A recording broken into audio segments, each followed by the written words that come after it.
Good afternoon. Yeah, it is working. Quick note about the reception that follows the lecture this afternoon. Hopefully you will come and invite friends who are still in studio. George Ranalli has been the Dean of the Bernard and Ann Spitzer School of Architecture at City College, New York since 1999. He also taught at Yale University between 1976 and 1999. And within that, in that period, in 1988-89, he was the William Henry Bishop Professor in Architectural Design at Yale. He has received several professional awards, including in 2012, the inaugural Stanford White Award for Excellence in Classical and Traditional Architectural Design in the category of Commercial, Civic, and Institutional Architecture. That award was given by the Institute of Classical Architecture and Art. His most recent monograph, which is his fourth monograph, is devoted to his Saratoga Avenue Community Center for the New York City Housing Authority. Ranalli's work has been published in numerous journals, including Domus, Architecture and Urbanism, Progressive Architecture, GA Houses, Architettura, Architectural Digest, L'Architecture Aujourd'hui, Architectural Design, and Locus International. And his work has been exhibited at the Cooper Hewitt Museum, the Museum of Contemporary Art in Chicago, the Museum of Finnish Architecture, Beaubourg or Centre Pompidou in Paris, the 17th Triennale in Milano, the Indianapolis Museum of Art, and the Metropolitan Museum of Art. He designed the exhibition for Frank Lloyd Wright, wrote designs for an American landscape for the Whitney Museum of Art in 1997. He also designed the installation for the exhibition of the work of Carlo Scarpa in 1999 for the Canadian Centre for Architecture in Montreal. As Dean Ranalli curated the exhibition about George Post, we invited him to speak, and he graciously accepted, about the work of George Post in designing the campus of City College, New York, overlooking Harlem. His most recent exhibition that he curated is on Antonio Gaudí, and that exhibition is right now open in City College, New York. Please welcome George Ranalli.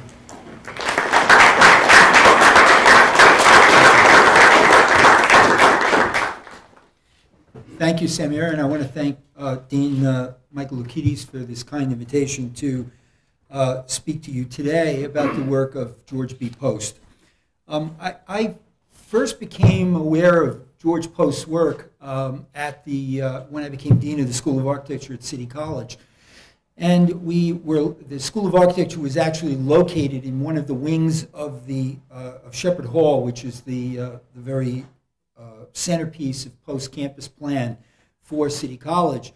And I was extremely moved and taken by the dramatic power of the building and its incredible resonance, not only in academic architecture, but just in the robustness of the building, the kind of extraordinary choice of materials, as you'll see in the building. And I realized I knew very little about George Post, and it created in me a desire to learn a little bit more about George Post. I had spent 23 years at the Yale campus, where I spent a lot of time looking at the Yale buildings designed by James Gamble Rogers, a rather formidable arrangement of college dormitory residence buildings, dining halls, and public buildings. In the campus, a very genteel set of buildings, extremely sophisticated buildings, beautifully landscaped, magnificently arranged. The interior spaces were beautiful. And the Post, I was struck by the absolute difference in the Post buildings. And hopefully I'll be able to show you over the course of the talk why. George Post was born in 1837 in New York City. He graduated NYU from the School of Engineering. There was virtually no architecture schools in that period.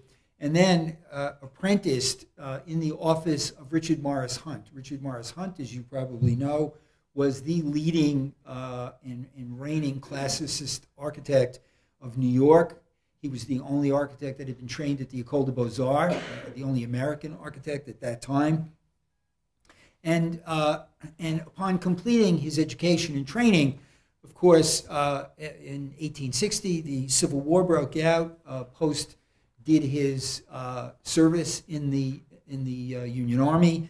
He left as a colonel and moved back to New York City and started his practice in 1867 in New York. You can see that as time went on, Post built quite an exceptional office staff. He was one of the more formidable architects of the late 1800s in New York City. Very little known for reasons I'll explain to you in the current New York group of buildings. But this number of architects at that period was considered a very large office. Post was doing formidable commissions around the New York area, very large buildings with a staff of probably 15 or 20 people, which from well until the time I started architecture school was still considered a fairly large firm. He eventually created two partners of his sons who were in business with him toward the end of the 1800s into the 1900s. They eventually took over the firm after Post passed away. And you can see one of his original offices at 101 Park Avenue. Again, manual drawing, everybody over a drawing table, no air conditioning, barely lighting. But nevertheless, Post was able to create some rather dramatic buildings very early in his career. This building is on the Princeton University campus, or was. It was Dickinson Hall, and a rather gorgeous, one of the early academic buildings of Princeton. And one of the reasons that Post is so little known is that many of his buildings, most of his buildings, have been demolished. During the building boom of the 1880s and 1900s to 1920s in New York City, most of his taller buildings and his better-known buildings, the Produce Exchange, the Cotton Exchange, buildings that were represented the real mercantile class of New York, all were raised in the large transition of New York from 3- and 4-story buildings to a much larger 18- and 20-story building complex. So this was one of his early academic buildings. Post was also, in the late 1800s, part of the team that designed and built buildings at the Chicago Exposition. Post is pictured at the left end here in the top hat. McKim is here in the middle. And Post was able to construct one of the more formidable buildings in the complex, the manufacturers and liberal arts buildings, a rather compelling structure on the lake in the Chicago Exposition. You can see the interior bears his robust use of engineering. And again, when you see the drawings later on of the City College campus, one of the things that I was struck when I first went to look at the drawings was the infusion of engineering data in the drawings, which was still relatively unusual in many of the architectural drawings of the period that I had seen. But if you look at the work in the structure of the arches, the incredible span of space, the collection of exhibits which he amassed as part of his building design, rather extraordinary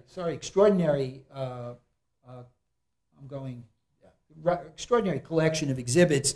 His building was seen as one of the set pieces of the complex.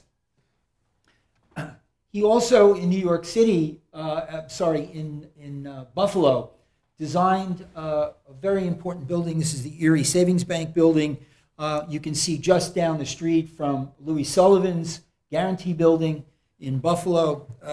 And again, I would say that of the generation of architects that were in the late 1800s, there were a group that were able to transition and include classical architecture into a more modern set of programs, certainly different constraints in technology, certainly the high-rise building, which was becoming very much part of the landscape of America. Here you see Louis Sullivan, who virtually began the high-rise building movement, still incorporating the motifs of ornament, of representation, representational elements in the buildings that symbolized and characterized the culture within which they were operating.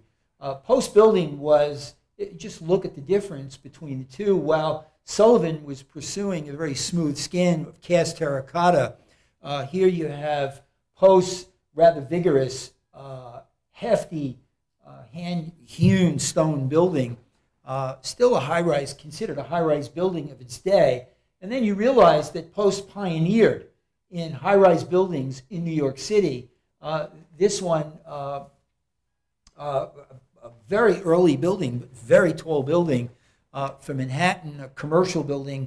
Post was really able to kind of hybridize his practice between institutional buildings and commercial buildings, but the bulk of his practice was in more commercial architecture. This is the Park Row building, a very odd configured site, a kind of a strange trapezoidal site, none more well known than the World Telegraph building, which was considered at the time of its construction the tallest building in New York.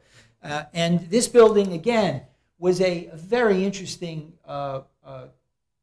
transformation of classical building, which was really at this scale in New York, into a much bigger, much more robust architecture.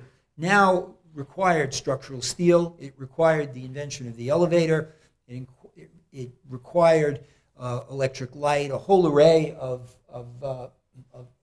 transitions in technology that Post was able to incorporate very beautifully into his work and still maintain his excellence in the architectural design. You can see how old the photograph is. This is the entrance to the Brooklyn Bridge, which had a train running across it until the early 1900s, when Brooklyn stopped being a separate city and became part of New York. There was probably no other building in Post's career that was more well known than the Vanderbilt Mansion on West 57th Street. The Vanderbilt Mansion was an enormous structure for Cornelius Vanderbilt. I think there were 57 rooms in the building. It occupied the entire northwest corner of 57th Street to 58th Street, and about a third of the block in on that corner. As you can see, this was called Millionaire's Row. Most of Fifth Avenue at that time was very much a low-scale environment. You can see that most of the buildings were 3 to 4 stories.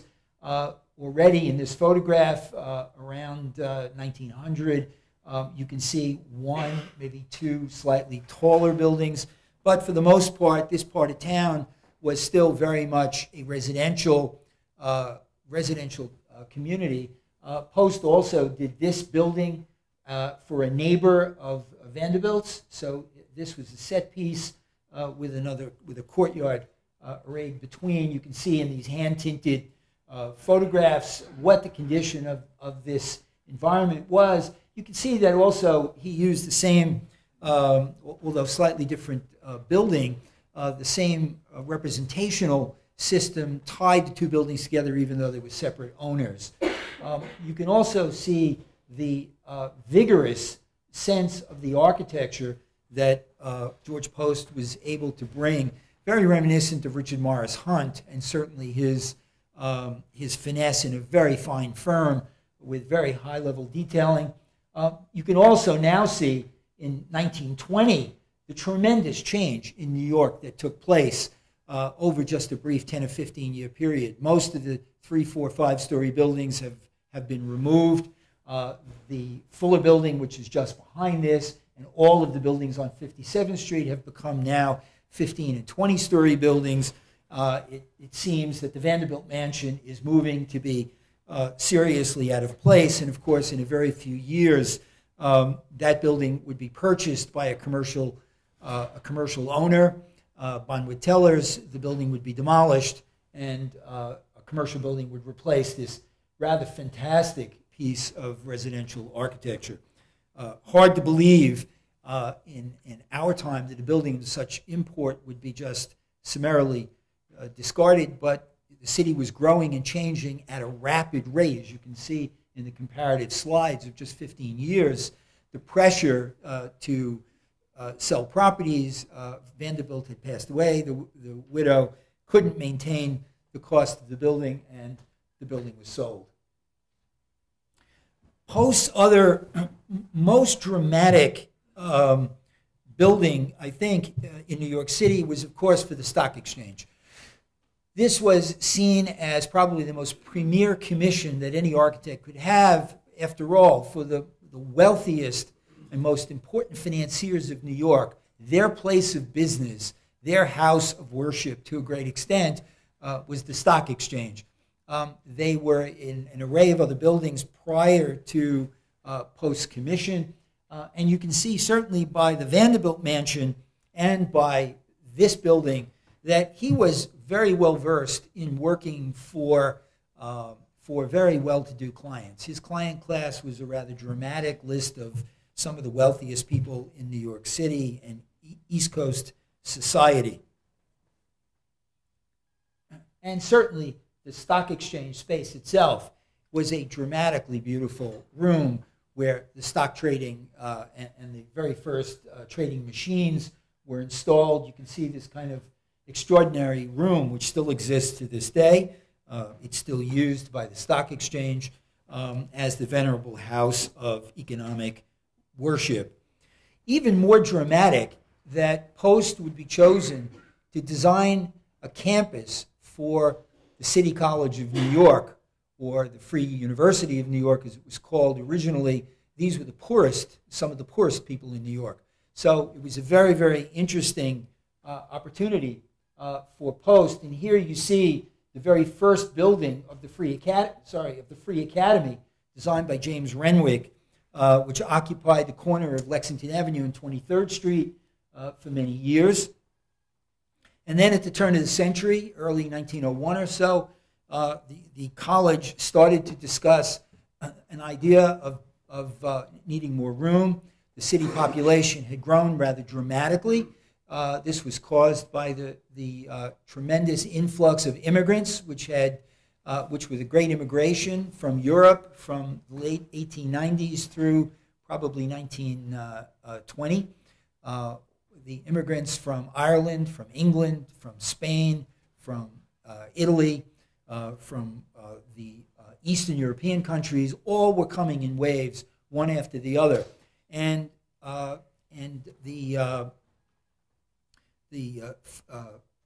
Townsend Harris, who was the president of City College, had an idea that it was very important for the city of New York to educate their students and provide a free education.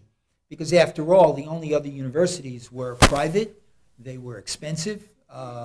People from the immigrant class were not found in those institutions. And Townsend Harris decided to appeal to the city fathers to find funding to build a much larger complex of buildings on this premise that they would educate a different class of people. In Townsend Harris's dedication to the school, I would paraphrase his opening remarks by saying that he felt it was very important for rich and poor to be educated together.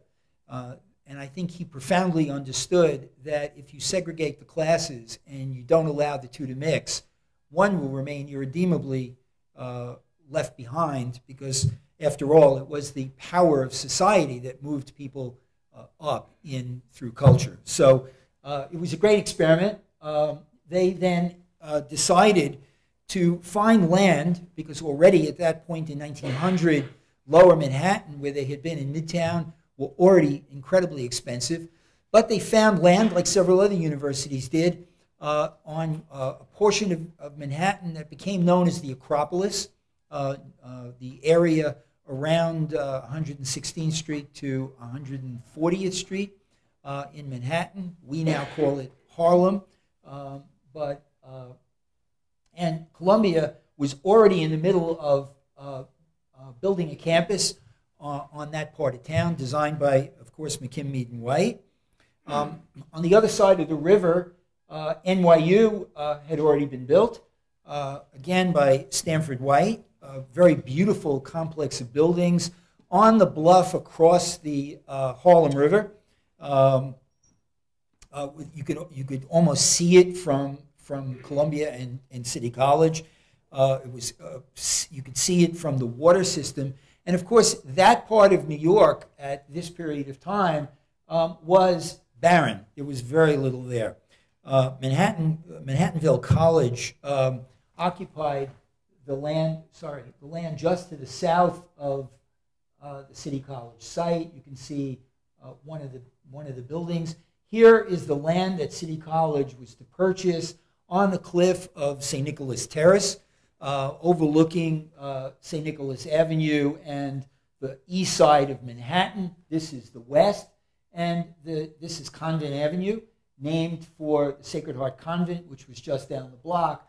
And the Amsterdam Avenue is one block over to the right, and there's a change in elevation of about 50 feet between Convent Avenue and Amsterdam Avenue.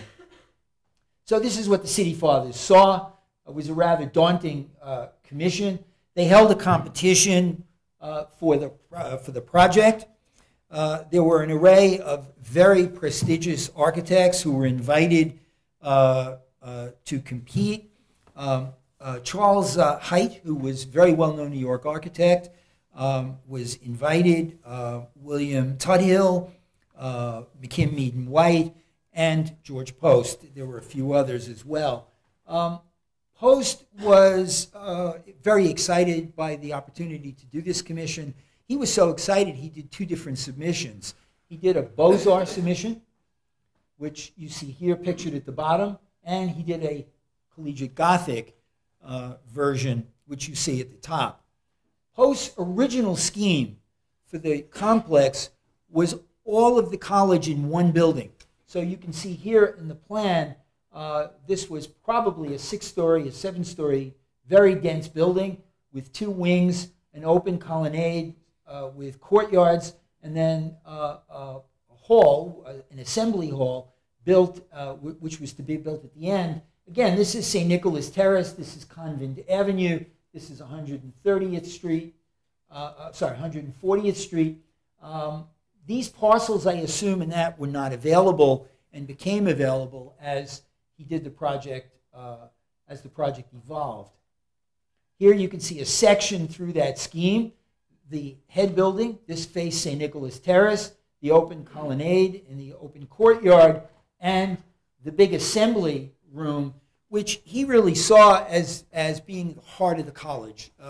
And that piece of the program, that piece of the project, remained embedded as the heart of George Post's complex for City College.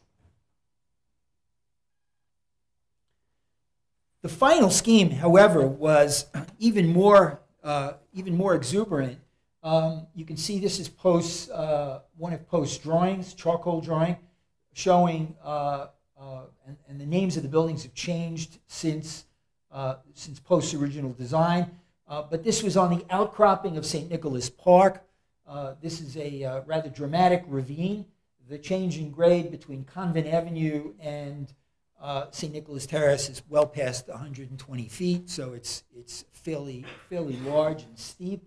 Rock outcroppings, they eventually built stairs that connect the subway, which was being built at the time, the B&C line, which is the 8th Avenue local, and the number 1 train, which is the Broadway line, were just under construction at just around the time of the competition, 1902, 1901.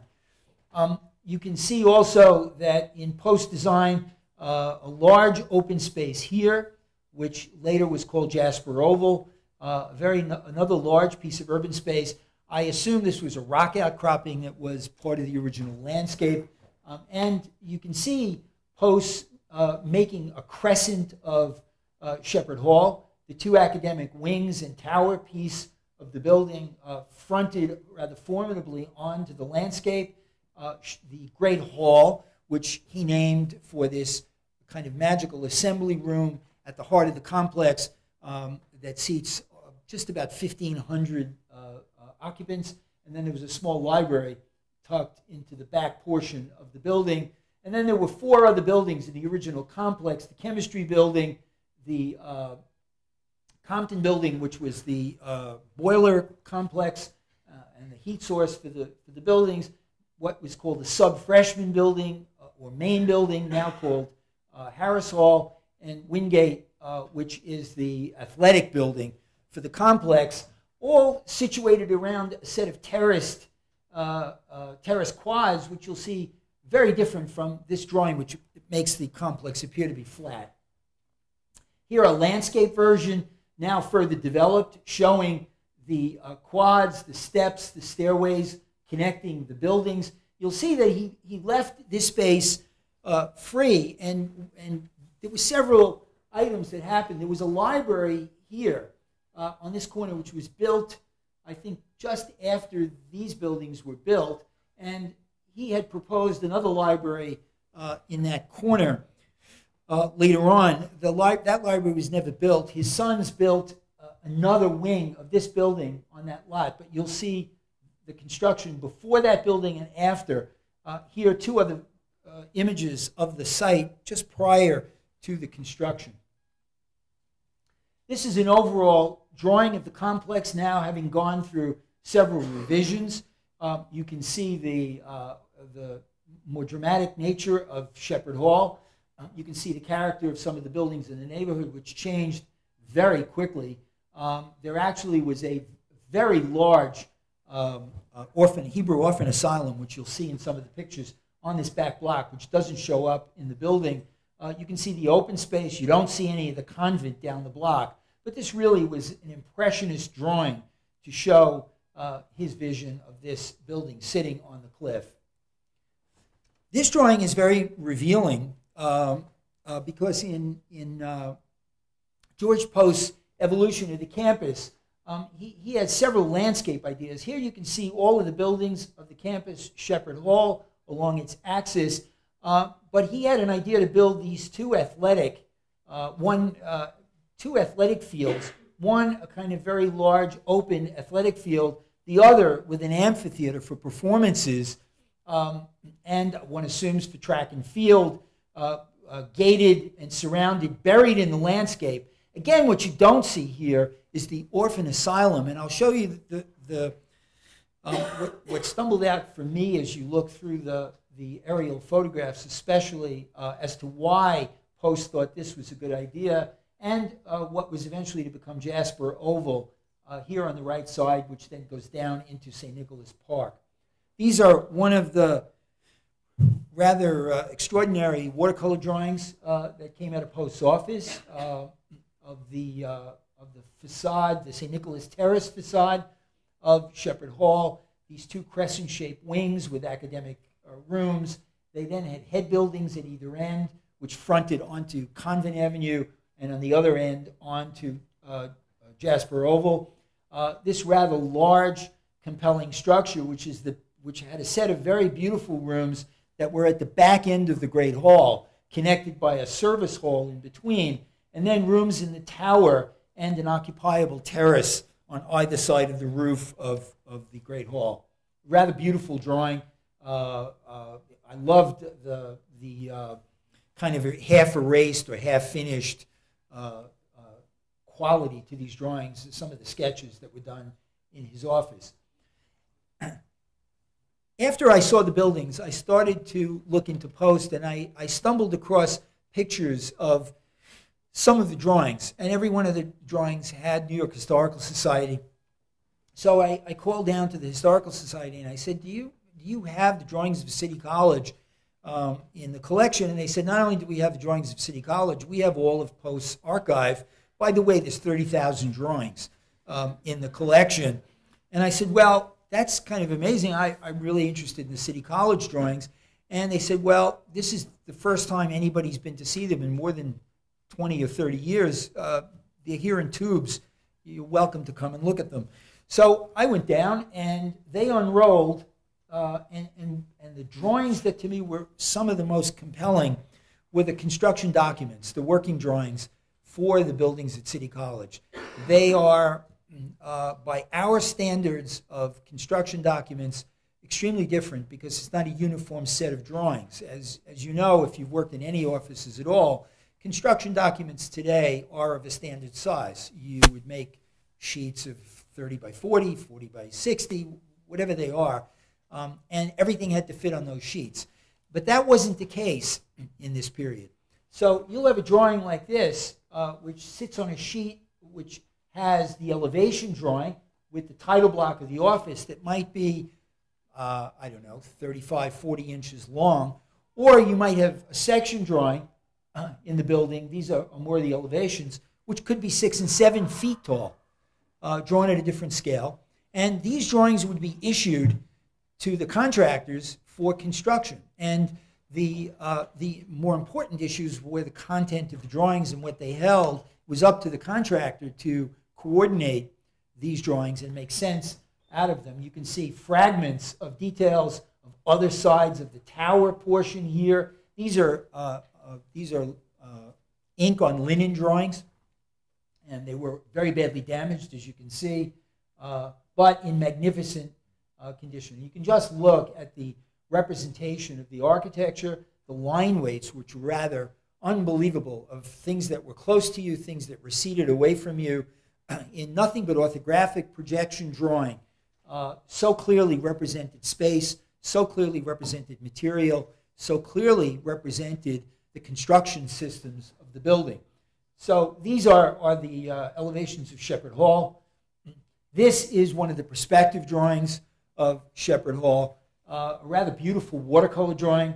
Of course, as you'll see in later on in the lecture, hopefully you'll make sense that the actual material of the building bears very little resemblance to what's shown in the drawing.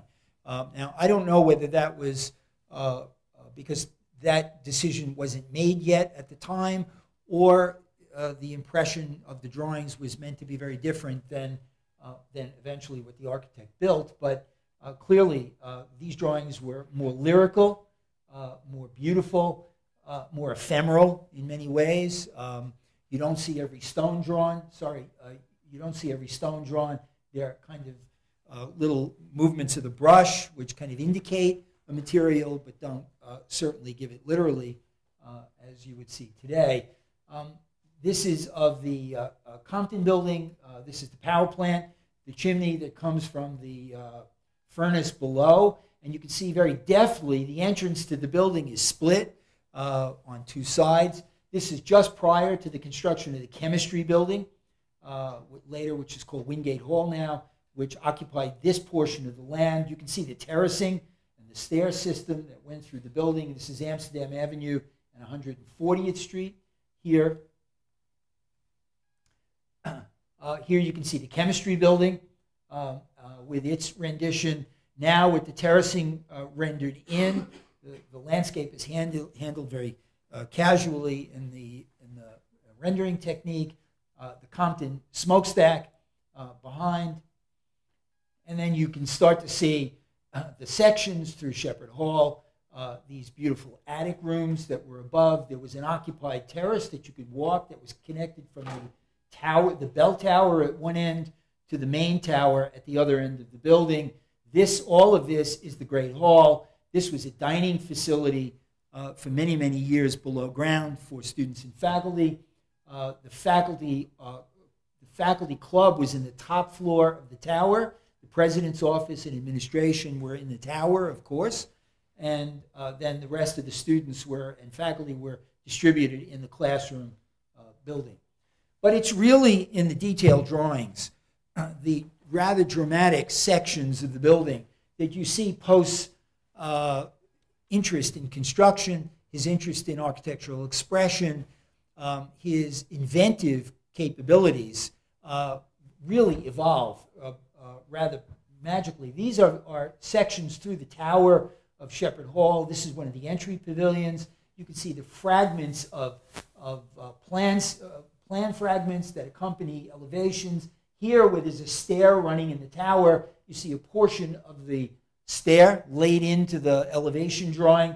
Here's the section embedded between two pieces of elevation. Here you find the corner of the turret, so you see it in plan, again laid into the elevation. These are very complicated drawings. They're magnificent to look at.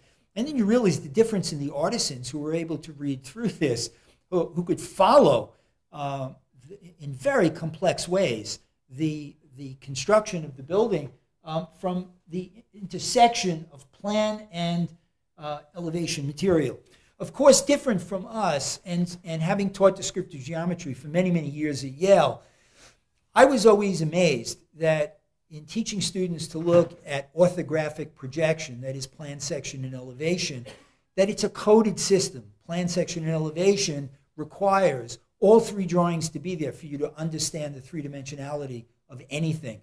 So if you're missing one of the three pieces, you can't see it completely. And Post so clearly understood that in the orchestration of the drawings, because you have plan, section, and elevation all collapsed into one thing so that the documents could be legible. One of the most beautiful drawings which we used as the poster was the drawing of the center portion of the tower. Again, you see the plan fragment below. You see the window. You can see the double radius drawn in. And he used a technique where they actually used red India ink for the construction lines of the drawing, which I found fascinating in light of our ability now to put color into construction documents, which we don't do as vigorously as we certainly could given our printing capabilities. But here, you can see, to not confuse the drawing, all the dimension lines were drawn in India red ink, and the drawing itself was drawn in conventional black ink. These are just some of the elaborate details on that same sheet. Again, I ask you to look at, this is the portion of the octagonal tower at the top. You can just see the elevation portion was removed, so you could see the gargoyle fragment where it goes from elevation to section and then plan. You understand the relationship of exactly where the section is taken to the plan view. This is a section through the upper part of the cupola of the tower, where you're looking at the opening and the roof of that lower piece. Here you see the absolute top of the upper part of the building.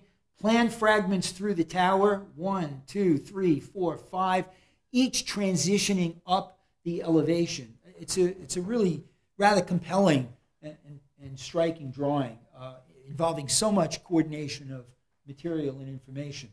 Here, two drawings which I put together: the elevation of the proscenium to the Great Hall stage and the section. This is all made in hewn wood, as you'll see in the photographs. But this rather amazing hall, the Great Hall, as it was seen. Here, the back elevation showing the gallery seating. You can see it in section. You can see it in frontal elevation. This is the chemistry building. They called it the chemical building. It was actually for the chemistry department. Science has always been the hallmark of City College. It's an institution that's changed over the years. You know, the nomenclature that people get confused is the City College of New York, City University of New York. City College was the founding entity of what eventually was to become City University. It existed for many years before the second and third and fourth senior colleges became part of the system. That's Lehman College, Hunter College, Queens College, Brooklyn College. They joined the system much later, when it was then changed to City University of New York. So it's a citywide system of colleges that's embedded in City University. So, and City College is renowned for its science research.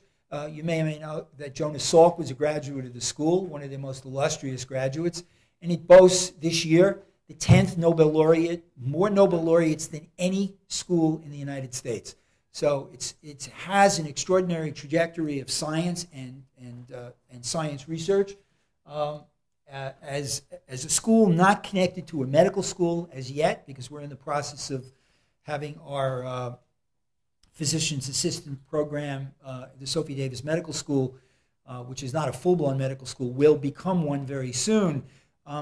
We have the highest amount of funded research of anywhere in the United States for a school that doesn't have a medical school attached to it, where I think this year it's $71 million of funded research. So the chemistry building was a very important part of the formulation of the campus in Post's mind, and I think in the faculty and administration of the college. You can see Post running floor levels through the building in this partly ground excavation, because don't forget, the building sinks down in the ground one level. There's wells all around the terrace wells all around the front, which light lower level rooms, which kept the buildings relatively small. You can see skylights in the upper classrooms. What you can't see is on the front facade of this building, there's actually a room where all the chemicals were stored. On the back of the building, there was an apse or a bulge in the building, which was tiered seating, very much like this room.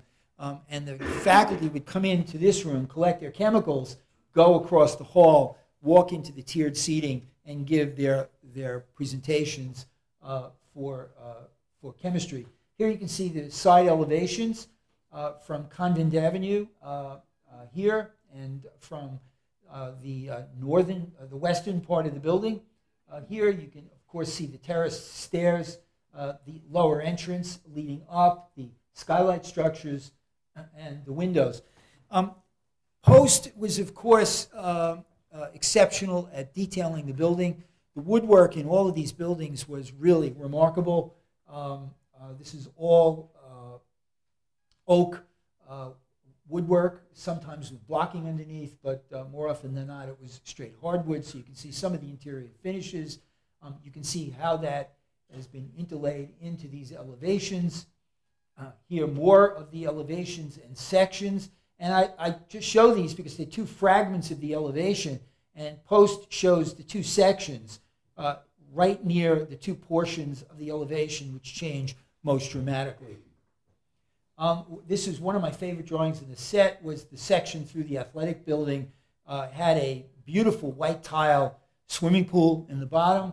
It was a big entrance hall, and then, of course, had this upper gym with a running track at the upper part of the building. And what I like most about it, was because the wall of the building changes on the outside. It's a lower part of the building is a straight bearing wall, masonry bearing wall, and then as the building goes up, the wall attenuates, and you get pilasters, you get much larger openings in the building that support the shed roof. Here, another of Post drawings, much more complete. Here you see it shown with the orphan asylum on the back side.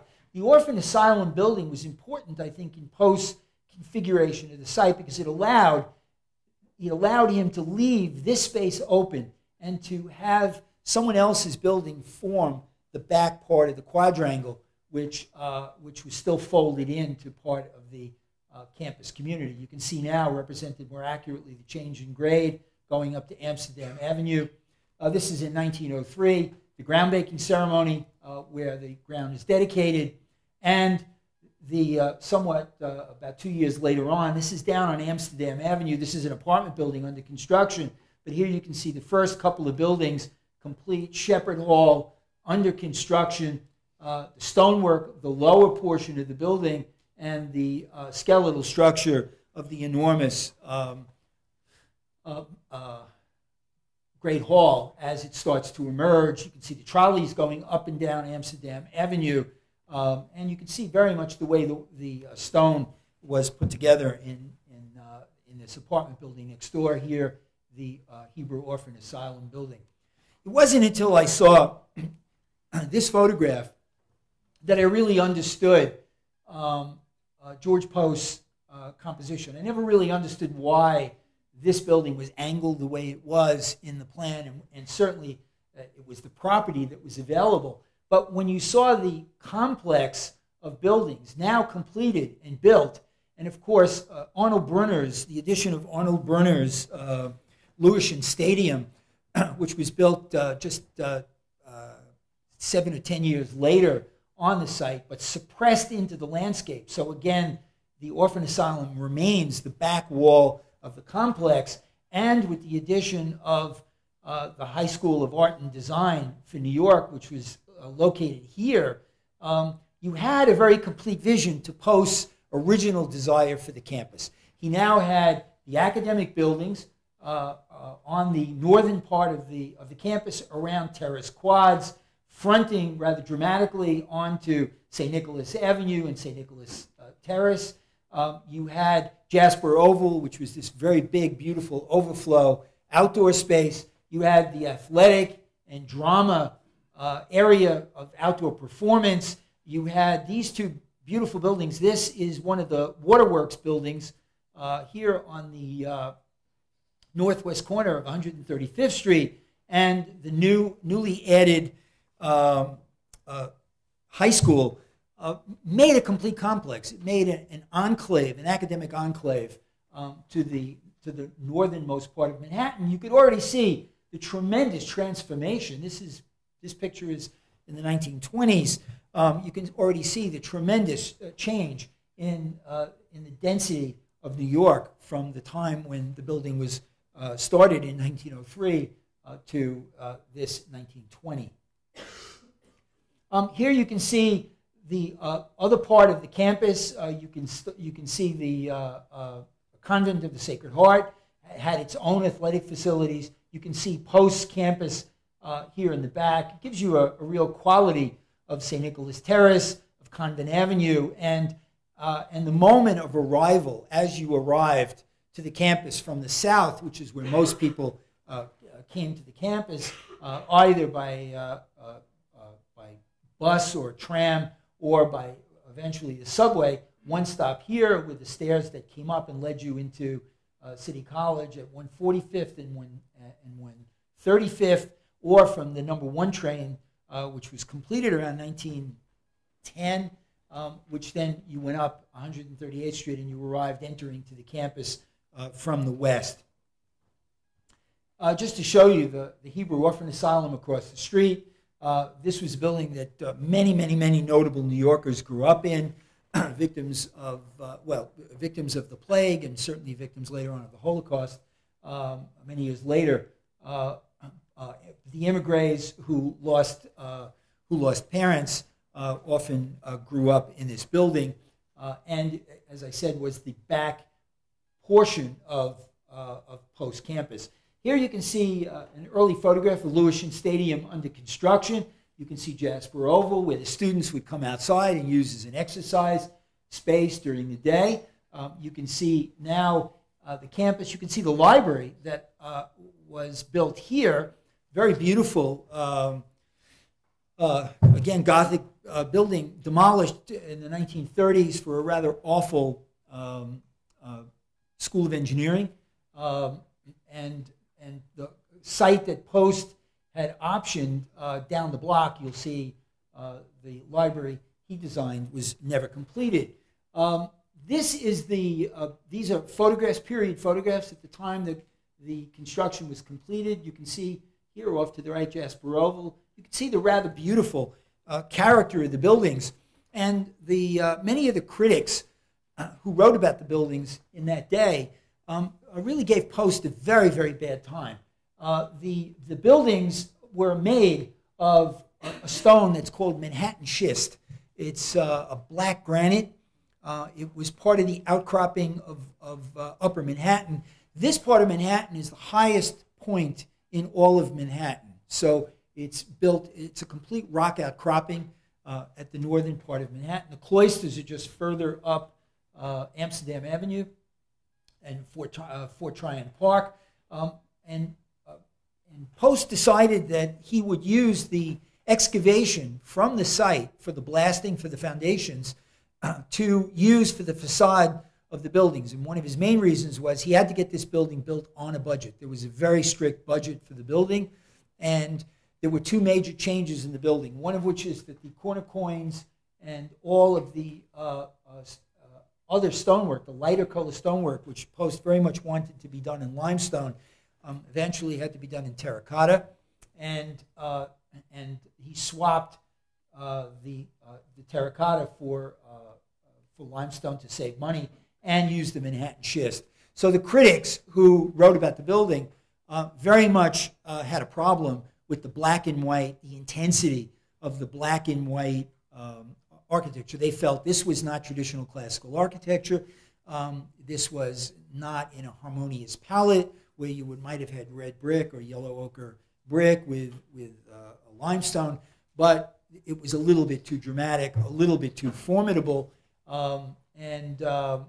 This is one of the later buildings in Post's career. This is finished in just about 1906. He practiced until about 1916 or 17. He was in and out of the office. I think he passed away around that time. But this clearly was a rather magnificent. This is before Jasper Oval. You can before Lewisham Stadium, just when they finished grading Jasper Oval. You get a sense of the elevation of Shepherd Hall, of the gym, and of Harris Hall there on the side, and Amsterdam Avenue above. These are just some period photographs showing the students as they were to use that space. You can see the roughness of the terrain before the landscape was continued.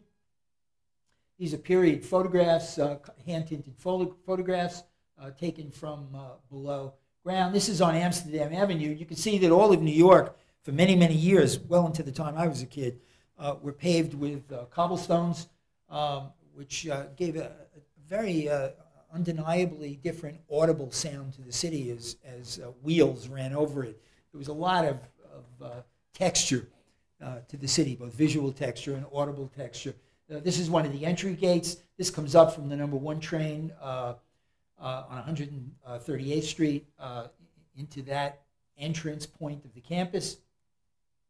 Here you get a photograph taken from the roofs of one of the adjacent buildings showing the traffic coming down Amsterdam Avenue.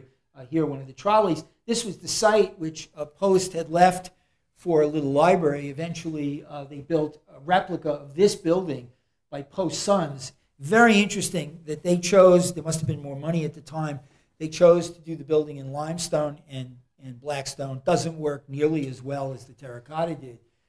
When I arrived at City College, they were replacing the terracotta, which, because Post wanted it to look like limestone, when the building was built, he had asked for the terracotta to be sandblasted. Now, if you take terracotta and you sandblast it, you take some of the glaze off the surface of the terracotta. The glaze is what keeps the stone intact, and it's what keeps it from, safe in the freeze-thaw cycle from allowing water to penetrate into the stone. So over years of use, it lasted well past 90 years. The stone started to deteriorate, and the City University decided to restore the buildings. They embarked on remaking all of these pieces of the glazed white terracotta in GFRC. It's been a rather dramatic transformation, but still extremely beautiful. You can see also the difference in the buildings when they're new with no landscape.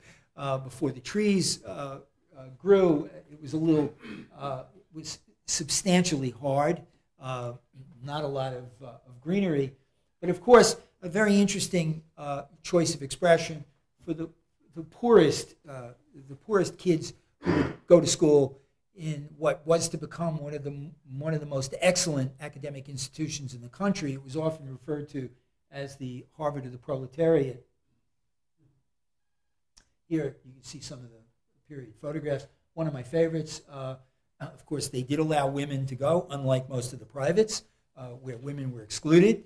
Harvard and Yale had no women in the institution well into the 1960s. Keep that in mind. City College was open to everyone from day one. So this is a wonderful photograph inside Shepherd Hall, one of the lecture halls, which actually was one of the rooms we occupied as the School of Architecture for many years. the interior of the Great Hall when it was completed. You can see the soaring scale of the space. It was very much Townsend Harris and George Post's idea that the entire college community could assemble in one room, in one space, inside the building. And this was clearly a space that was ennobled enough to be able to collect the memories of that. One of my favorite images is this fantastic mural at the back, which was painted by Edwin Blanchfield, magnificent depiction of the City College graduate coming down the stairs with his knowledge in his hand. Really beautiful piece of artwork on a curved surface. Here you see a picture of the artist in the upper corner, but this very beautiful rendition, obviously taken from Renaissance painting, but very beautiful addition. It's still intact in the building. Was magnificently restored not too long ago. One of my favorite images of students exercising in the building. Here you see Lewisham as it was drawn by the architect, as you see it built. Some of the uses over the years were really amazing, and for anybody who grew up in New York. When I took the job at City College, after I was there a very short period of time, I started to walk around and I thought, this looks very familiar here. And I came to realize that my father had been a milkman, and his milk route was Amsterdam Avenue and St. Nicholas Avenue from 145th to 116th Street. So when I was a kid, I used to ride on the milk truck with him on Saturdays up and down. And we used to often go to some of these performances that occurred at Lewisham Stadium. They were everything from Duke Ellington, Count Basie, later on to Martin Luther King, to many of the politicians in New York, dramatic performances. There were great Greek dramas that took place in here. It was an astonishing part of the New York cityscape, eventually to be demolished for one of the most banal buildings I think I'd ever seen in my academic history. One of the most compelling tragedies of this campus was the destruction of the stadium. But here it is today. Again, you can see more impressively in this the power of the Manhattan schist. As you move through the buildings, you can see the beauty of post-terracing of the campus, his handling of the landscape. This is the gym building. I have my back to the chemistry building. You see the sub-freshman building here, and then the power plant building just off to the right. This was the sub-freshman building. It was the place where the students came for the very first time in their college life. You look at the transitions. People often remark, well, the buildings all look alike, and they're so dramatically different building to building. The subtle sophistication of post-handling of the facades of the buildings, of the manipulation of the terracotta to the field of stone changes rather sharply as you go from building to building. Sometimes with whole sections of terracotta, sometimes the spandrels of terracotta, sometimes they're not. Sometimes you just get the field of stone with corner coins. Here you see the entrances, the window wells to the lower floor of the building. You can just see the notation of points of access. And one of the things that Post does so beautifully is in the placement of the buildings, and that buildings slip past one another, how he recenters them, even though they're not symmetric, they're axial, and he creates these moments along axes. This one with the clock tower, the entrance to the sub-freshman building, this one in the chemistry building with the entrance into the building off the terrace with its central opening, here in the gym building with a more recessed opening, again where the wall changes from the bearing wall to the pilaster buildings, smaller openings, larger openings in the big room above. A communication between the exterior facade of the building and the interior of the building and the spaces that and the rooms that were to occur. And you can see the rather brutal, horrific building that was built by I'm blocking. He was the John Carl Warnke, the architect who was the famed architect who did the memorial for JFK. He was a commercial architect. He got involved with the Kennedys, tried to move into more institutional buildings. This was one of the last buildings of that office. Eventually, it was taken over by Cohn Pedersen Fox. This is actually a Bill Pedersen designed building. Horrible, one of the worst that I've ever seen in a setting like this. The brutality of how this was added to was remarkable. And of course, it was meant to be 3 times bigger than it is. Fortunately, somebody had the sense. It was one of these early megastructure buildings. It was actually to go 8 blocks long. And somebody had the good sense to get them to stop at 135th Street. Anyway, you can see the contraposition between Post's magnificent entrance to his building off Amsterdam Avenue. Here, more of the details of the sub-freshman building. This transition, which I find rather lyrical, where the terracotta becomes a watershed for the water to come down over the windows of the building. You can see it becomes the window frames. That then becomes coins around the building set in the rough, really rough granite wall, and then the larger windows up above where the wall changes from its bearing wall into a pilaster. Very sophisticated elevations, really beautiful. Here you're looking back now to Shepherd Hall. Again, the entrance on the lower floor into the lower level of Shepherd Hall, and one of the end blocks to the curved arms of the building. Here you see the back end of the Great Hall. Here, the Great Hall, the back end with the library. This is in the upper part of the Great Hall.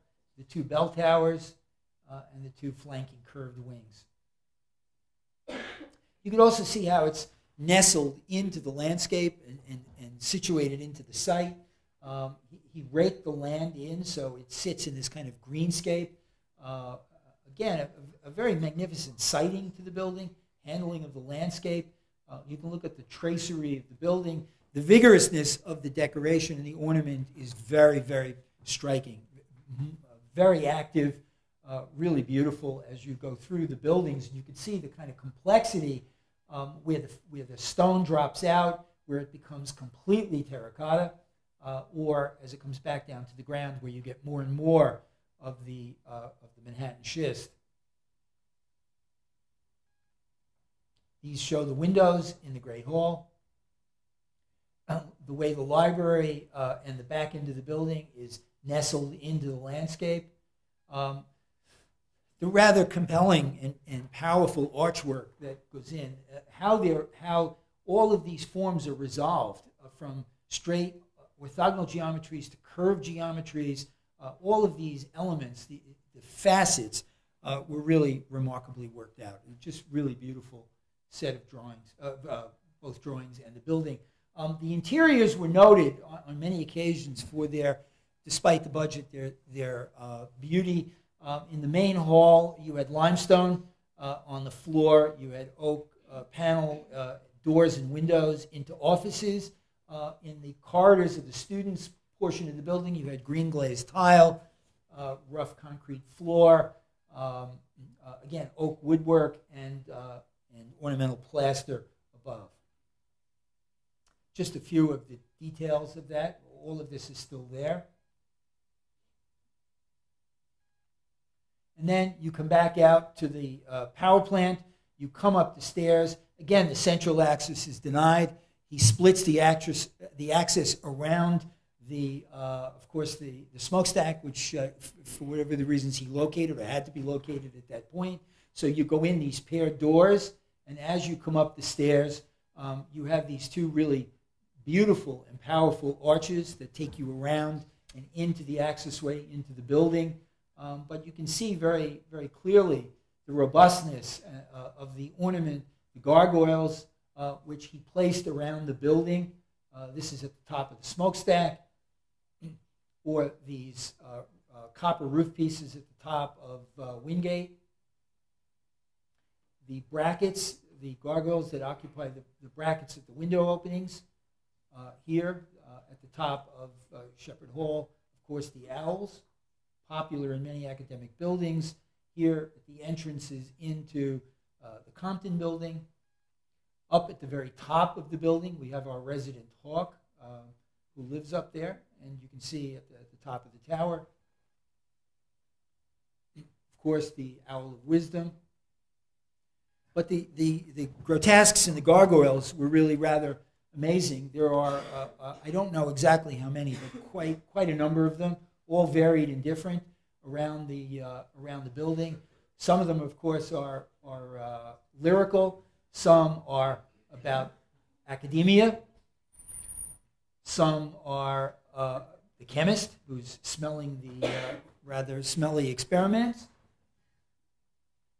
And of course, here you have one of the most beautiful of these three faces in series.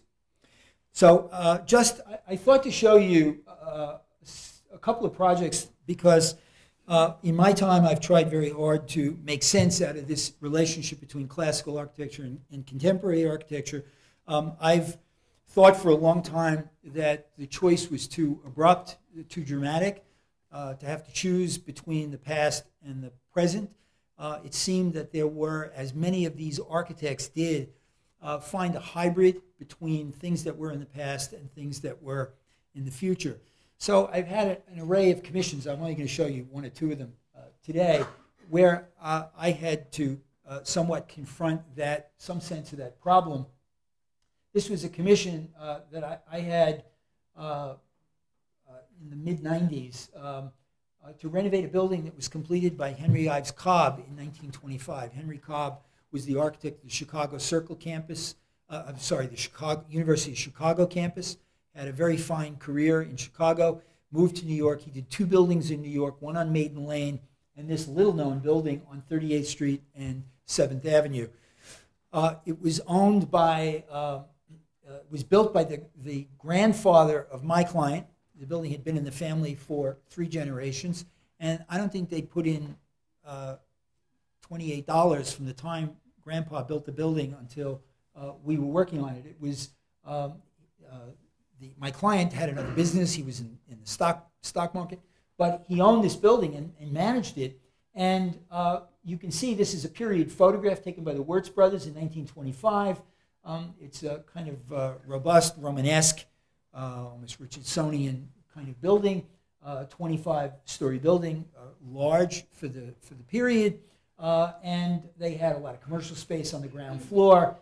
They had a kind of public entryway here, and you can look at a renovation done in the 1950s, a rather horrible renovation where they simply covered over all of the outdoor entry arches that were here. This was a public outdoor space, which we actually were able to recuperate.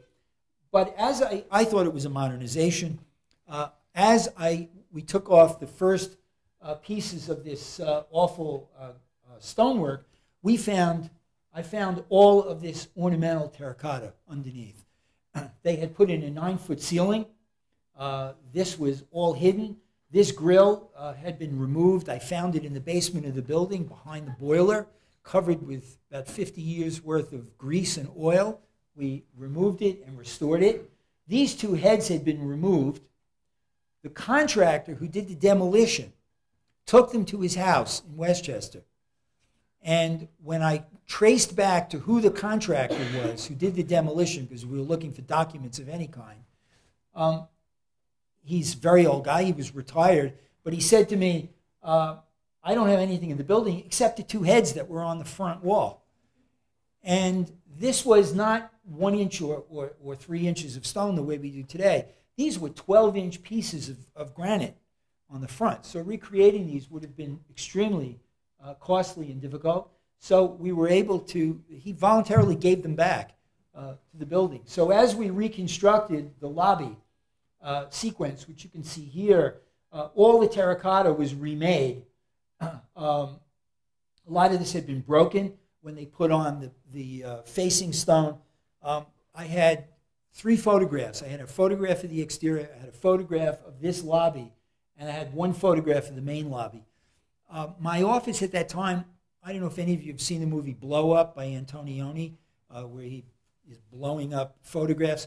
We were constantly enlarging the pictures. Fortunately, they were fairly good quality, sometimes looking in the glass to see the backside of a piece of the stone to make sure that the animal frieze rotated all the way around the way it did, to get all of this stuff remade that you see here, which had, a lot of this had been demolished. So these are some of our drawings, the elevations and plans. We redid the lobby sequence. The client was amenable to returning this space to becoming an outdoor public space to the building. We restored the intermediate lobby and the main lobby and the side lobby that goes out to 38th Street. These are some of the drawings that we did to prepare for the reconstruction work of the terracotta. We used Boston Valley terracotta in Buffalo, which works in the same tradition still of clay models, studies, and then finally they fire the clay. We actually used the owner's son for the his 2 sons for the portraits of the 2 Egyptian figures. But here you can see the animal frieze, which all had to be replicated from the photograph and from our drawings. And then finally, we were able to put it in place. Here you see the grill, which had these rather beautiful enameled emblems and the brass emblem in the middle. As you could see in the earlier photograph, we put the lighting in the floor in a very elaborate terrazzo design. Again, trying to blend a contemporary idea of ornament and decoration with this 1920 building. You can see one of our we had to add more lighting because it was simply too dark. This was Cobb's original lighting. They simply had, because incandescents were very new in the period, so they had exposed incandescent bulbs in these bronze sconces. All of this we found in the 9-foot ceiling. The arches were gone. These were recast in traditional plaster on hemp backing and hung in place. These pieces, fragments we found, the beams had to be remade. We remade this fixture from the original photograph and our drawings. The main lobby, you can see this is the Drury renovation from 1951. They simply put a barrel vault. We found behind the barrel vault, when we climbed up inside of there, the fragments of all of the wall pieces.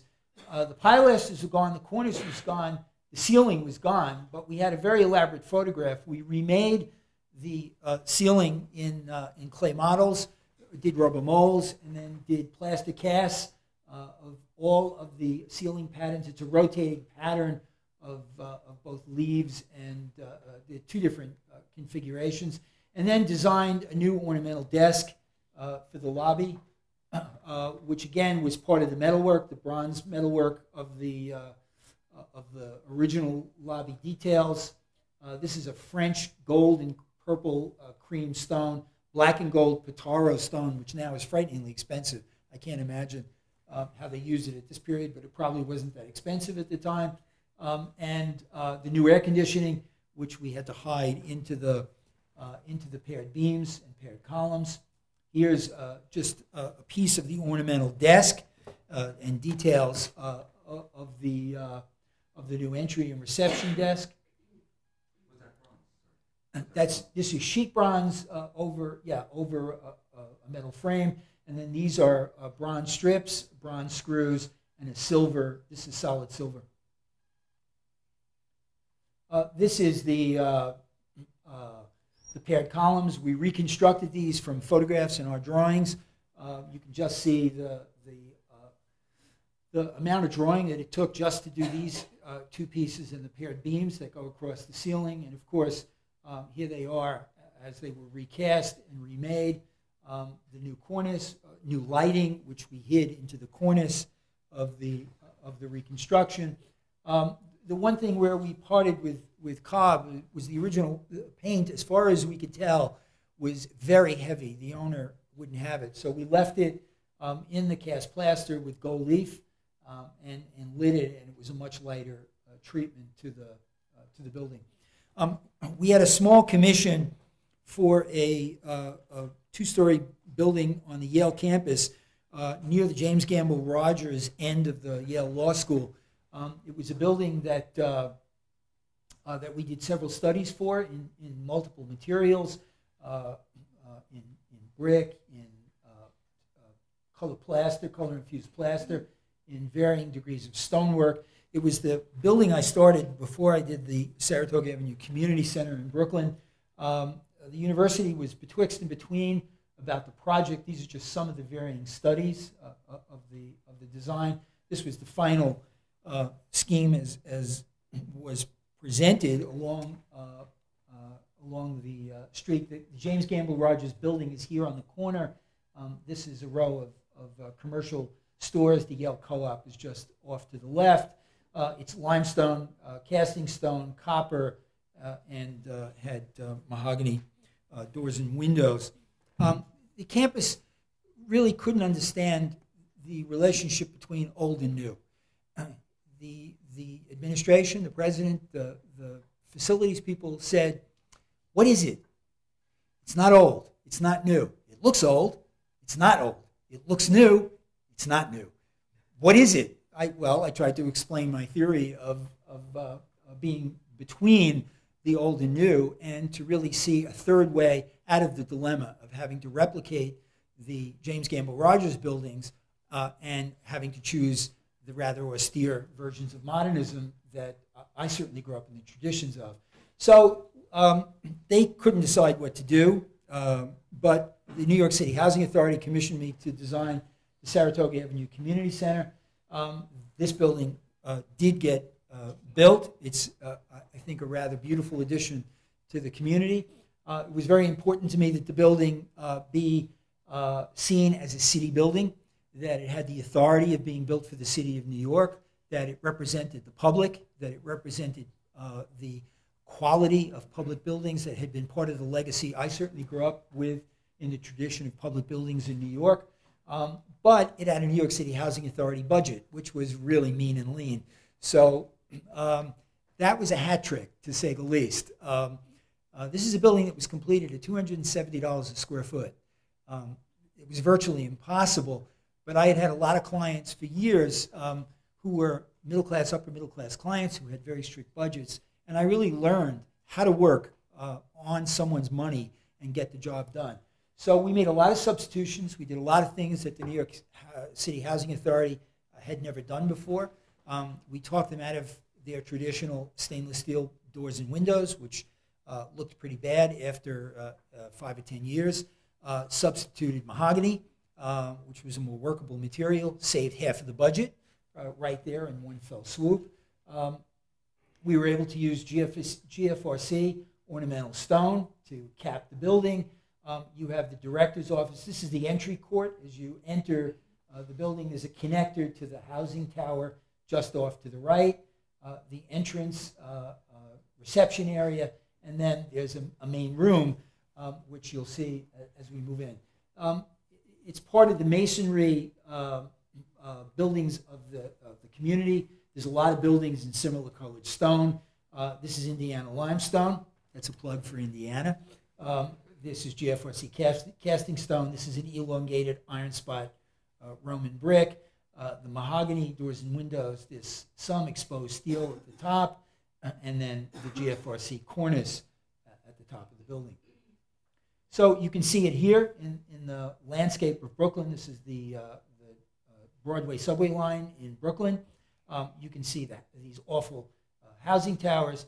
But nestled in with this, there's an array of public buildings, of churches, of libraries, that all are of a similar stature, and I wanted to be part of that landscape. You can also see the site plan of my building. Here has a garden in the back side. It connects to a very large public tree garden here, Saratoga Park, which is a full city block long park with brownstones around it. That's been kind of infiltrated by these two rather ungainly housing towers. Of course, we had a lot of problems with housing authority directives like you can't have windows on the lower part of the building, and because of drive-by shootings. So the placement of glass became a very big deal in the building. Having blank walls, we wanted the walls to be luscious and beautiful, not have them be rather awful. So the ability for the stonework to, again, within a very limited budget, be animated to really show connections between the lower and upper part of the building, really get the name of the building on the front in cast terracotta. All of those things we were able to realize through a very deft handling of repetitive material. There were a lot of tricks to the trade. One of them was we could use the same forms by rotating the form around, changing the ends of the form boxes, and having them cast differently without having to remake the form. So saved a lot of money. We were able to then have what appears to be a very custom design building, and in many ways it is. You can see the custom scuppers, the water spouts, the elements that describe the center point of the elevations, the rather beautiful exterior windows of luscious woodwork. Now, on the other side of the building, we had a public garden. After our client left, David Burney, who was the director of design for the Housing Authority, ripped out a lot of the terrace landscape work that we did. They put in their traditional horrible fences. But the garden has an overflow space that allows this room, which is used in the morning for nursery school, in the middle of the day for senior citizens and after-school programs for high school kids, in the evenings for seniors again, and on weekends the community can rent the space for birthday parties, weddings, and public festivities. And there's quite a long waiting list because this is a rather beautiful room if you're going to have a wedding or a birthday. So it's a building that has a very animated facade. It changes direction depending on which part of the building you're in. It announces the entryway through a very elaborate wood system in the front. All of the windows and the stone work together as a decorative and ornamental aspect of the building. Here you see the corner coins, the scuppers, the upper tracery of the building with the steel beams, the columns that support and lift and elevate the interior room of the building, the garden, and the interior itself. And this is a composite we had to produce an extremely durable room. So these are actually plycem panels. They're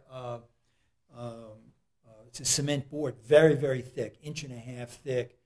Plycem panel has routed joints all through it with screw holes aligned. We have a steel base and then an ornamental wooden floor with inlays of mahogany in the floor to notate the changes in the entry side from the service side of the building. Here you can see the upper ceiling, which has a very complex lighting system in it to change from daylight homework activities and highlight activities to evening and more festive lighting. Here you see the director's office, which can look in the entry portion of the building and the service storage room for the main space.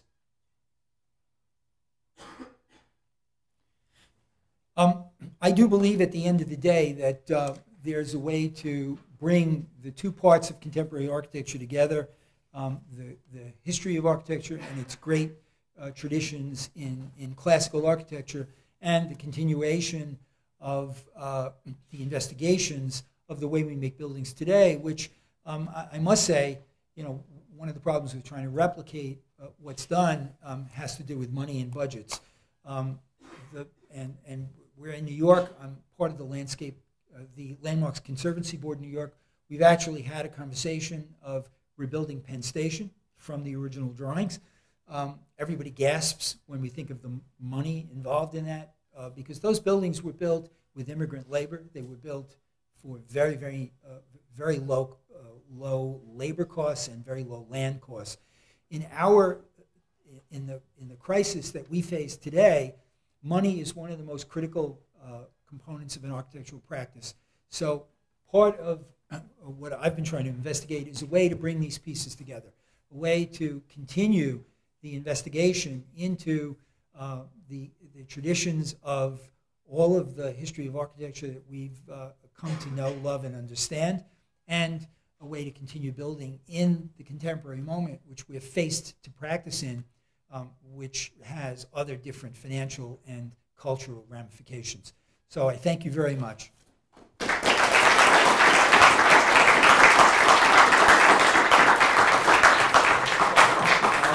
I'll be more than happy to answer any questions you might have.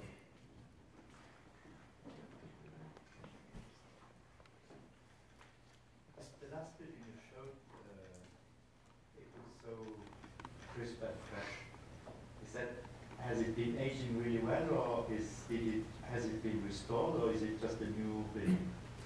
These pictures are about 3 years old when the building opened, so it's pretty new. But I go by there periodically, and you know, one of the fascinating things about communities. I mean, this was you can understand Post and in City College. You know, I've done a lot of work for middle class, upper middle class clients, some very wealthy clients. I do custom furniture. We're in the middle of an apartment for a client now. We're designing their table and their dining table and furniture. I mean, it takes my breath away. The prices, you know, it's really extreme. When we went out to Brooklyn and we presented the original wooden models of the building, and I brought a box of materials. I brought almost a representative sample of the limestone, the casting stone, the mahogany, the iron spot brick, all of the pieces of the building. And the people of the building the residents of the community, it was a community meeting, said to me, "You're kidding us. The Housing Authority doesn't build buildings like this. We're going to get a building made of these materials," and they pointed across the street to the towers, and they said, "This is what we live in." And when the building was finished, it was a dedication to the building, it was a wonderful opening. People were in tears. People came up to me and said, "Never in our lives could we imagine having a building like this in our community." And that was very powerful. It was a very powerful experience to think that you could actually make a difference and you could actually bring, you know, architecture doesn't change society, but it certainly ennobles people, as we've come to understand. But the Gothic Grand Tenants Association, who was a nervous Nelly, he did at one part of the building, he put it's too far to go back, but off on these lower part of the building, he put this black fence that comes over so you can't climb up on the building. But other than that, so they take very good care of it. There's not a piece of graffiti on the building. They have a neighborhood watch. They watch from their windows. They protect the building because they feel it's very important to them. That was kind of amazing to think that would happen. The other architects, there were, I think, a dozen architects who did other community centers. Several of them called me very irate that they thought I had more money in the budget than they did. But I did. It was just a different idea. Yes? What other feats of materials did you have other than the mahogany? Because you introduced the mahogany over the steel doors. So what in the other steel? No, there's no steel doors in the building. All the doors and windows are mahogany. Right. Solid right. mahogany. So that was like a feat for you, introducing that? Well, yeah, the Housing Authority up to that point, all their buildings had stainless steel doors and windows. So what other material feats or examples are there? The GFRC casting stone, they had never used. They were very skeptical about it. They were skeptical about the iron spot brick. They thought it was not going to wear well, although I pointed and took them to buildings in New York where that brick had been there for 140 years. my own building included where I live. The building has the same yellow iron spike brick. It was built in 1850.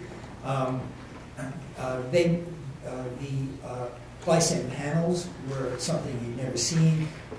We detailed them and routed them in ways that made them somewhat more ornamental. So they had never used a lighting system like that. They didn't want to use all the lights because they didn't want to have to stock the lamps in their attic storage because that was too complicated. There were more than one kind of bulb. That was problematic. So there were a lot of little battles that we had to work with them to produce a more transformative building. And during the construction, they tried very hard to in a public agency, there are different factions to the agency.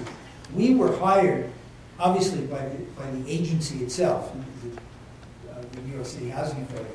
But within the agency, there was a design department, and there was an engineering department, and a construction department, each of which had turf wars. And so we would often go to meetings where the three people would be, in the middle of a turf war.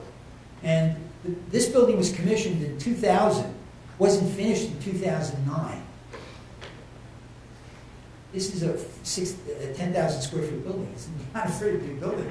But the complexities of working in a public agency are dramatic. And all I would say is I avoided them.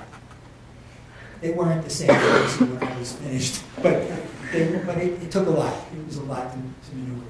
Yeah, sorry, you were... Sure. So, with, I guess, a lot of people here, we can talk about why we use traditional architecture, not just because of ideological things, but also, the last cylinder. So, with the long run, they're a lot more cost effective, they're better for the environment, things like that. What are the positive aspects of you adding in the modern aspects into a building like this? I mean, the joints are all sort of fitting these things, changing that, making the windows off kilter. Okay, but why? What good does that do? What good does it bring? Well, I think that we're also part of a modern tradition, and I don't think you can throw anything out the window. And we've come through a period of abstract representation. We've come through a very intense period, some of which was okay, most of which I don't think was particularly good. And I still think we're part of a society that uses all of those things to represent itself.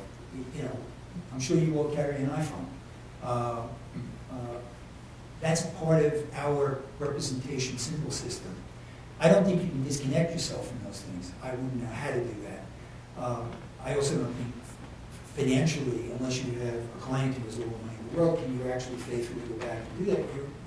I work for clients who don't have that much money. So I had to find another way to do it, and a way to do it that was affordable. I certainly believe in all of those things, and I do believe that glass buildings and 15-year life cycle buildings are causing, if you believe the scientists, and unfortunately because I'm in a science institution, they'll tell you very dramatically that buildings suck up 33% of the consumption of energy of the planet. Second only to the production of energy, which is 36%. And when you ask the students of the faculty in the School of Architecture, what do you think produces the 36%? They'll all say the heating and cooling and air conditioning. It's not. It's the durability of the building. The buildings that can sustain 100 plus years are infinitely more sustainable. And you can't do that at curtain walls. Not possible. So that's where we are. I don't know. I've been trying to influence faculty and students who are very reluctant to even have a conversation about it, let alone change it. And I think we're all trying to make sense out of it. We're trying to make sense out of a world that makes abstract art still. There's some representational art, but there's a lot of abstract art. We just had an exhibition at the school, I think Samir mentioned, of Gaudi. And if you see the completion of the building, I don't know how many of you get to see it, it's an unbelievable hybridization of design from Gaudi forward. And for anybody who thinks that the building shouldn't have been finished, Gaudi's own words in his ledger writing, that he fully expected this building to be finished by others. He expected that the introduction of subsequent styles different from his would only enhance the work. So I don't think we can freeze dry anything. I think that we're part of a culture that is a collection of people that come from all over the world. We have different symbol systems, we have different cultures. It's very hard to find uniform systems that represent everyone. And I think we're evolving. I think that the last 50 years, I wish it wouldn't have happened, but there's a lot of train wrecks. But I think we have to move beyond that, and I think it's a very complicated problem. You know, it's not the problem of 1900, when it was still predominantly dominated by Europeans. So I think that it's a very complex set of questions. I have no answers.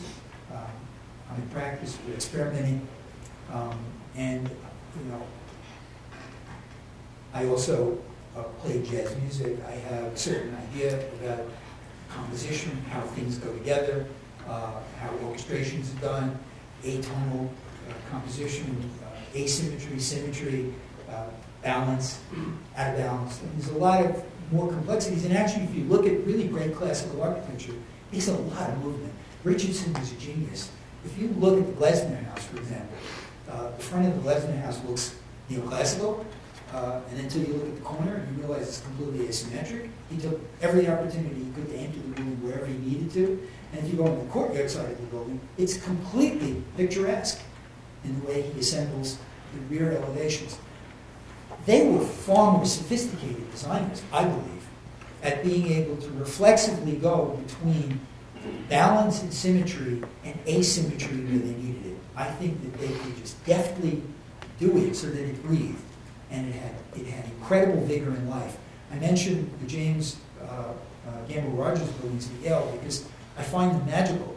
They're not frozen in a neoclassical pose, but they are so reflexively animated all over the place.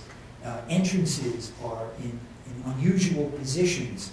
The gateways into common areas, entrances and stairways into passages from one part of the building to the other are not classically arranged in the traditional way classical buildings have been arranged, but there's an asymmetry and breadth to them, as well as classical compose, that I find powerfully invigorating. And he would shift deftly as he went from Sterling Library, which was a formally axial, powerful, centric building in the campus, to the rest of the buildings that made the courtyards of the campus. It's a phenomenally dexterous ability of composition. So I think if you know, classical buildings aren't what any of us think they are. They're far more hybridized than anybody thinks they are. And I recently invited Andrew Sweeney to come into a lecture at the school who showed this unbelievable, hundreds and hundreds of pictures. It's an inexhaustible supply of opportunities to continue to develop the language in ways that often, you know, you look at Frank Furness, I mean, the vigor of them is really extraordinary. They're hardly always classically arranged that I've seen, of the ones certainly that I enjoy and like. They're always a mixture. They're always a little more animated than that. Because the site can Richardson's Trinity Church is one of the most amazing compositions I've ever studied. Because here you have Trinity Church, classically organized building, beautiful four-square church, front facade, traditional church on a trapezoidal site in the middle of Boston. And if you look at how he handles the sacristy portion of the building and the courtyard around the building, which is completely asymmetrically disposed on the site, it's an absolutely breathtaking piece of composition. With things moving in section, things moving in elevation. So I think that that there's a lot of room for movement in there. It's not all classically composed, 3 windows on either side of a central bay. That's one kind of classicism, but I don't think that the bulk of it is that way. Yes. Well, I was going to ask a little bit, following through on the off-kilter, that phrase.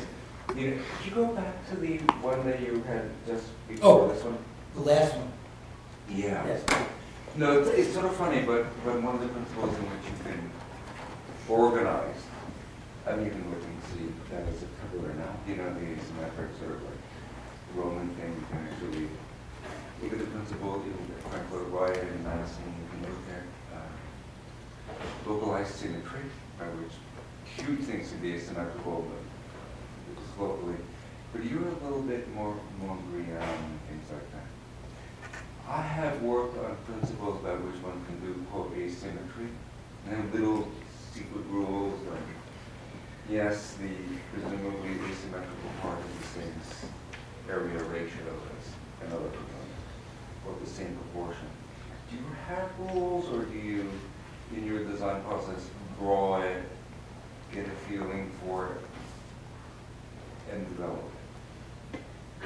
What's a design process within your head when you do quote asymmetry? Yeah, there are rules. If we go back to the Yale building is more classically organized. It's on a street of classically organized buildings, which had frontal elevations, there's paired windows on either side of the central axis, the doorway occupies one bay of the window, and that was the right association to that building.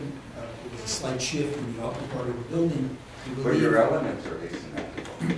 Some of the elements are, but if you go to the entry side of the building, they're completely axially organized on the axis of entrance to the building. So I tend to cue on the opportunities of the site, the opportunities of where I want to formalize the building and where I want to produce relief to that formal configuration. Because this is only one portion of a piece of the building which also extends right and left. I had a double entrance. One was the entrance to the building. One was only the overflow entrance to the garden. So I didn't want to formalize that, move that window up, which also speaks to the window on the other side of the street. There's a play also to the interior of the building and how all of that is working to the inside. That's where the opportunity, and I don't certainly mind the reference to Mordern is quite a respectable painter. These are also things that happen in our lifetime. You know? It's an unavoidable reference in many ways. So I don't see any reason to exclude it either. I'm looking to put the pieces together in whatever way I can put the pieces back together. And I'm trying to assemble it out of not having to pick one or the other. I don't want to be in the train wreck school, and I don't either have the training, or I know for sure I can't produce the technology for replicating classical buildings. So, and my clients can't afford it. So I'm trying to make sense out of that operation. Yes, go ahead. Okay, last question. Okay, we can stand here all night. It's fine. Go ahead. Sorry. Last question. You had your hand. You can ask the last question. Okay. So you said you don't have the training or the technology or the money, etc., to replicate classical building, but to do a building with classical elements, it's not to replicate a classical building. It would be much cheaper to not put these strange overhangs and stuff like that, and make a more traditional building. You say you don't have money for it, but if you're doing the more expensive thing, why not? So that, I mean, and all the glass that's going on behind there, the expense of that with air conditioning, maybe it's not as expensive as to rebuild the building, sure, but it's still a major expense and it's still a major impact on the environment. So the things that, I guess the conflict that it seems to me is that a lot of times there are mutually exclusive things about traditional and modernist architecture. They just don't work together, and doesn't really. But you see, make I any sense. don't believe that. I don't believe that any more than if you looked at the architecture of ancient Rome and you looked at the facade of Santa Maria Novella, you would see them as mutually exclusive because, well, in the Afghanis leaves, it had a flat facade of Pietra Serena and white marble in a graphic pattern. Why was that acceptable? Why is it acceptable? Yeah, that was what was being invented in the period of the day. That was a transformation in the making of facades. And we're always in the process of, I think, in the process of transforming. I don't think anything is frozen. in what it was to what it is. It's all being invented. And I think the opportunity for any architect to continue that investigation and to be able to bring as much of those pieces together is worth pursuing. I don't see why you would exclude it. Well, when people at the beginning of the 20th century are saying explicitly, down with tradition, and doing things simply because they haven't been done before. I mean, is that legitimate? That wasn't really the impetus of modernism. And we had a very elaborate conversation. Modernism, which was a social movement, it started by virtue of class warfare. It was about societal oppression. It was about a belief in a cure for tuberculosis. That's a very complicated conversation. It's not a stylistic conversation, at least in the forming principles of modern architecture. I think that's treating it rather lightly. I don't think at the end of the day that 70 years later the same message is imbued, nor do I think that it bore out in the execution of it to have resolved those problems, but it also produced societal transformations that were really important. You know, you look at pictures of New York City in 1900, you're black. You know, we were a coal-driven city. People had TB.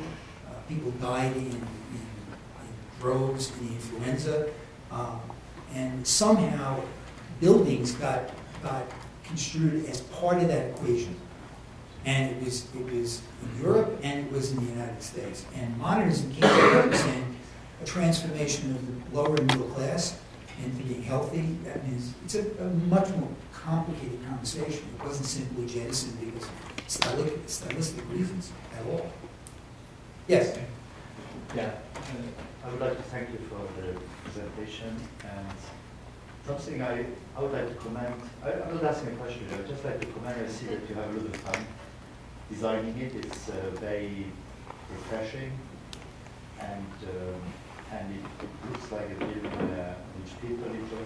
It's kind of really done for the pleasure of people, and I think that's what I would say is something which kind of binds architect, you know, with different strategies, kind of bringing and trying to enhance the public space. The public buildings creating good architecture. People can understand because you know where to enter, you know where the light comes in, and there's good building idea. That's why I asked the question about the freshness, because it's like a building which really is there to stay, and it sets new standard for the environment. You know, whether and I find it interesting that you kind of draw from other traditions, you know, and Douglas was mentioning Mordern, and I can see Frank Lloyd Wright's Scarpa, definitely, Carlos Scarpa, very strong. And also the style movement, so it's kind of an interesting exercise. Thank you very much. Thank you.